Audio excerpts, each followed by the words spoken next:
começamos aqui no nosso canal mais um curso, né? Inauguramos o nosso terceiro ou quarto curso aqui no canal, que é um curso que, como a maioria dos cursos eu já queria dar há muito tempo, e que agora apareceu a oportunidade de ministrá-lo, que é um curso de Psicologia do Hábito, ou Psicologia dos Hábitos, né? E bem, essa é uma lição zero, né? Com isso eu quero dizer que essa é só uma introdução do curso, né? Provavelmente o curso em si. Aqui eu vou dar primeiro e acima de tudo o motivo pelo qual eu vou ministrar esse curso e depois o modo como nós vamos proceder nele, né?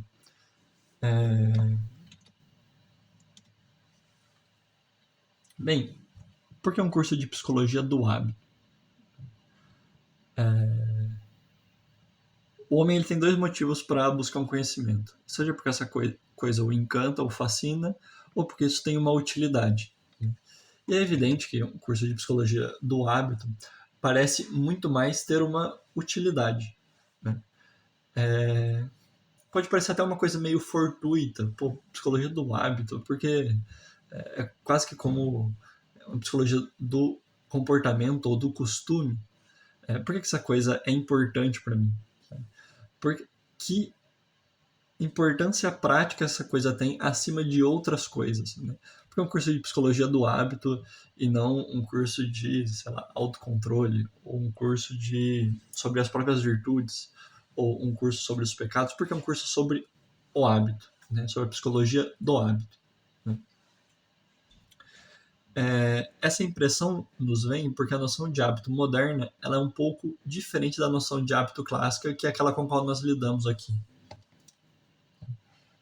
Quando nós dizemos a palavra hábito, hoje em dia, isso daqui é quase sinônimo de costume, né? É uma coisa que a gente costuma fazer, é um comportamento corriqueiro nosso. É uma coisa meio sem força, né? Contudo, na acepção latina, né, o habitus, ele era uma coisa muito mais forte, né? Nós vamos ver adiante, né, mas era muito comum que se definisse o habitus como uma segunda natureza do homem, né? Ele não era propriamente um costume prático que nós teríamos, né? Mas ele é principalmente um como que poder que adere à nossa alma, a reorganiza, a reestrutura por dentro, que nos faz agir de tal ou qual forma, né? E na medida mesmo que essa coisa influencia no nosso comportamento e nos faz corriqueiramente agir de tal ou qual forma, é que ele vai ocasionar comportamentos, né? Mas percebam, a noção de hábito moderna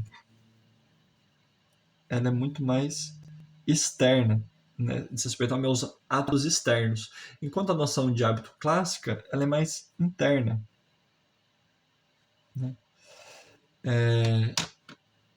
E é ele que constitui em grande parte a personalidade do sujeito, né? Enfim, daqui a gente já percebe que ele tem uma certa precedência sobre outras coisas que existem na nossa vida interior, né? Por assim dizer, toda qualidade que nós poderíamos estudar para buscar ter, né, são uma qualidade específica, seria uma qualidade específica, mas o hábito abrange, de alguma forma, todas as qualidades. Todos os pecados que nós fôssemos estudar, todas as más ações que nós buscássemos perscrutar para que evitássemos, né, ou para que fizéssemos o oposto, seria uma má ação em particular. Mas o hábito, os maus hábitos, no caso, abrangem, de certo modo, todas as más ações, né? De tal forma que ele está no centro mesmo de tudo que o homem faz de bom ou ruim, né? Bem, para além do hábito, existe no homem também a natureza, mas a natureza não muda, né? O hábito ele tem essa grande vantagem, ele é uma coisa extremamente interna, íntima, profunda no homem, mas que ainda está ao alcance da mão do homem, por assim dizer. né? Nós vamos ver que nem todos os hábitos o estão, mas pelo menos de modo direto, né? Mas pelo menos de modo indireto, todos podem ser mudados pela própria definição de hábito, né? Todos podem, com mais ou menos dificuldade, serem alterados no nosso interior, e daí a utilidade disso para a vida prática mesmo, né? E bem, isso já dá uma boa justificativa para o nosso curso, né? Mas por que eu, Murilo, sujeito concreto, tive interesse nessa coisa? Na minha história de modo particular, teve um momento que foi muito marcante para mim, que foi um certo dia que estava na capela lendo A Imitação de Cristo, e o Tomás de Kempis diz, né, num trecho da Imitação de Cristo, que se nós nos esforçássemos em retirar pelo menos um pecado por dia ou um pecado de cada vez, nem que demorássemos 1 ano para tirar um, mas isso já nos faria em breve santos, né? E eu achei isso muito interessante, né? Eu achei a ideia muito interessante. E meditando sobre a coisa, eu percebi como essa é uma ideia não apenas interessante, mas até poderosa, né?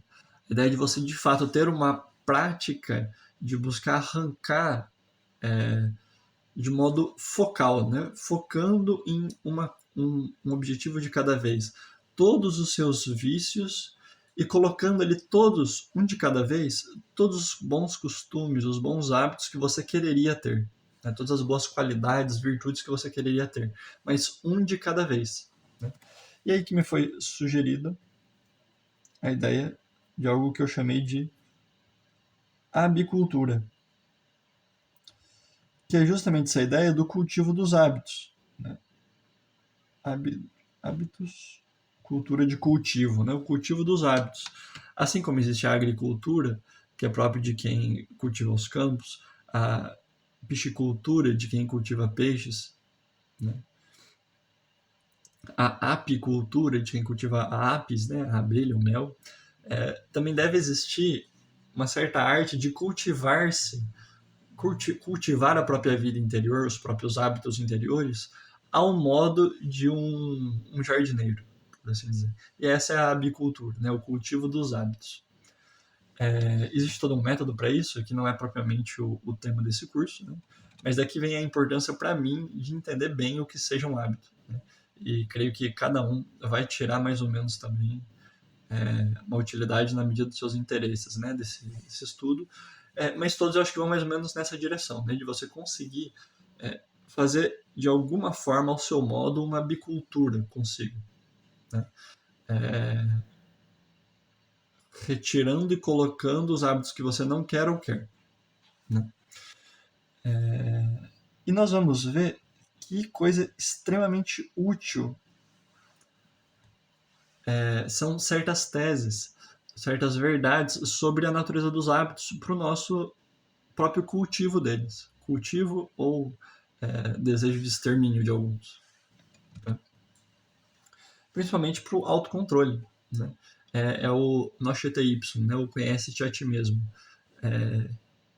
Justamente porque para que nós mexamos em algo é necessário que a nossa mão encoste na coisa, né? Isso no que tange aos movimentos de fora. Nos movimentos de dentro da nossa alma, para que nós nos movamos por dentro, nós nos movamos interiormente, é necessário que nosso intelecto esteja encostando nessas coisas, né? Ou seja, para que nós tomemos boas decisões, é necessário que nós entendamos, tenhamos a nossa mente aprendendo aquela situação que nós queremos manipular ou mudar, né? E por isso a gente quer mudar a nossa vida interior nos nossos hábitos, é necessário que nós os conheçamos, né? E tá bom, como é que nós vamos fazer isso? Isso daqui não é um curso de psicologia atomista, né? Que fique claro, não teria nenhum problema se fosse, pelo contrário, coisa muito boa. Mas isso não é um curso de psicologia atomista. Porém, dado a eficácia do método aplicado no curso que está acontecendo agora, também no meu canal no YouTube, de Psicologia do Intelecto, eu vou aplicar uma metodologia parecida, né? Se é que não idêntica ao que a gente faz lá, né? Nesse comecinho de curso, e por um bom tempo, a gente vai estudar as principais teses do Santo Tomás de Aquino sobre o intelecto, né? E que material nós vamos seguir. Também nisso imitaremos o outro curso, né? Nós vamos utilizar a Tábula Áurea. Vou escrever aqui para quem quiser.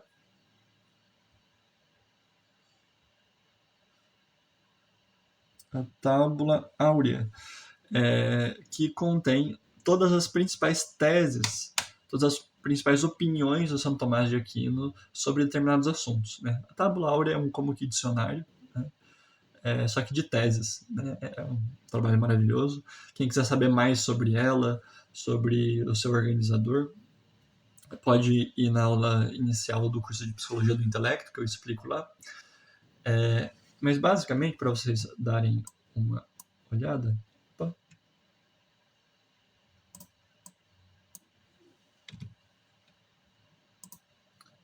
a Tábula Áurea é isso daqui.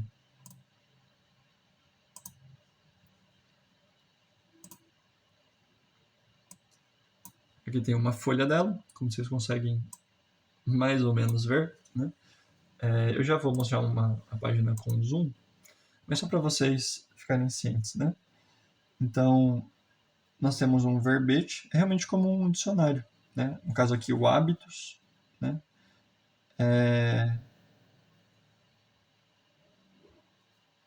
Deixa eu ver se eu consigo dar um zoom ainda maior aqui. E nós podemos ver que nós temos palavrinhas, né? Aqui no caso, aqui, habilitas, habitare, hábitos, e assim vai. E dentro de cada palavrinha nós temos números, né? Do habilitas, número 1, número 2, do habitare, número 1, 2, 3, do hábitos, 1, 2, 3, 4, 5, 6, e assim vai. Qual que é a ideia? Cada palavrinha, que seria o equivalente a um verbete no dicionário, é um conceito, né? Então, primeiro conceito de habilitas, habilidade, de habitare, habitar, de hábitos, o hábito, né, que é o que nos interessa aqui. E o que são esses números? Cada número desse é uma tese, uma opinião do Santo Tomás sobre aquele determinado conceito, que se refira àquele determinado conceito, né? Como nós podemos ver no caso do hábitos, tem várias teses, né?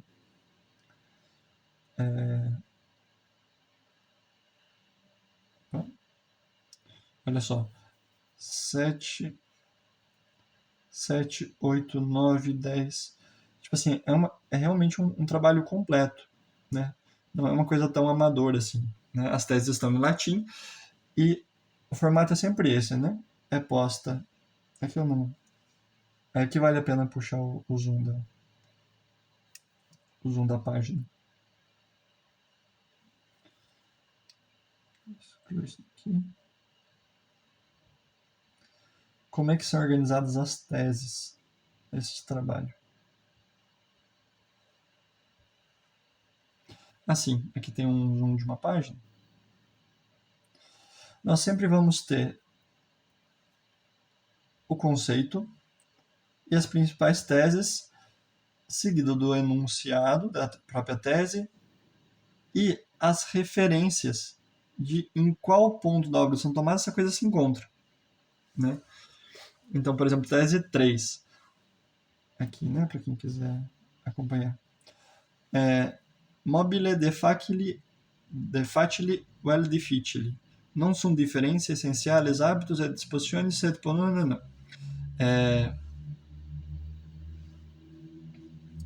Aqui nós temos a terceira tese e aqui os pontos em que ela se encontra, né? Prima secunda da suma, questão 79, artigo 2, terceira objeção, né? O de malo, verbete sobre a consciência, verbete sobre diferença, né? Digo isso só para quem queira, talvez acompanhar na fonte, porque é uma coisa interessante, né? De novo, quem quiser mais explicações também sobre o modo de usar a Tábula Áurea, vai na introdução do nosso curso de Psicologia do Intelecto. Lá a coisa está bem melhor explicada, né? E bem, esse vai ser o nosso material, né? E quais vão ser qual vai ser a estrutura da aula, né? É bem simples, né? A gente vai ler a tese, explicar a tese, o conteúdo da tese, é, envolvendo também coisas que estão para além dela, né? Que talvez demandem algum costume com os conceitos tomistas para conseguir entender, né? E com o próprio método filosófico. E após isso, vamos sempre tirar uma aplicação prática daquela tese, né? Esse vai ser o nosso método, esse é o nosso método no curso de Psicologia do Intelecto e vai ser o nosso método aqui, né? E bem, para além disso, e pretendo que esta mesma aula seja exemplo disso, um outro propósito que eu faço e tento manter o máximo possível, se não quando eu me esqueço, é o de quanto ao tempo, né? Por uma certa cortesia para com quem assiste, eu sempre quererei que o tempo não passe de 30 minutos, né? Que realmente sejam aulas, não enquanto vídeos, mas enquanto aulas relativamente curtas, né? Às vezes os temas são muito difíceis, enrola um pouco, a gente chega no limite, mas a gente nunca quer passar, né? Se vocês virem alguma aula que passe, foi um acidente, né? E bem, esse é o nosso projeto e que Deus nos abençoe para que consigamos seguir nele com empenho e constância, né? E que dê os frutos que ele assim desejar, né? Mesmo que sejam nulos, né? Seja o que a vontade dele quiser e não o que a nossa opinião achar que deve ser, né?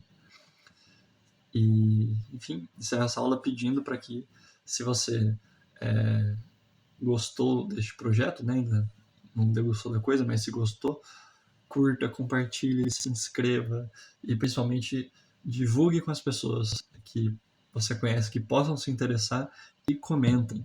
Não é para dar engajamento, não importa engajamento. Se eu quisesse engajamento, eu estava fazendo outro tipo de conteúdo.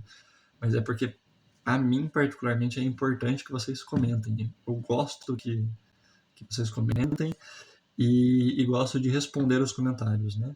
Mesmo que seja uma objeção, mesmo que seja uma crítica, se for educada, cortês, eu vou responder sempre no mesmo tom, né? E se for descortês ou mal educada, eu não vou responder no mesmo tom, mas eu também não vou dar tanta atenção quanto um comentário educado mereceria, né? Então, é isso. Agradeço a confiança de quem for seguir o curso e que possamos fazer tudo bem.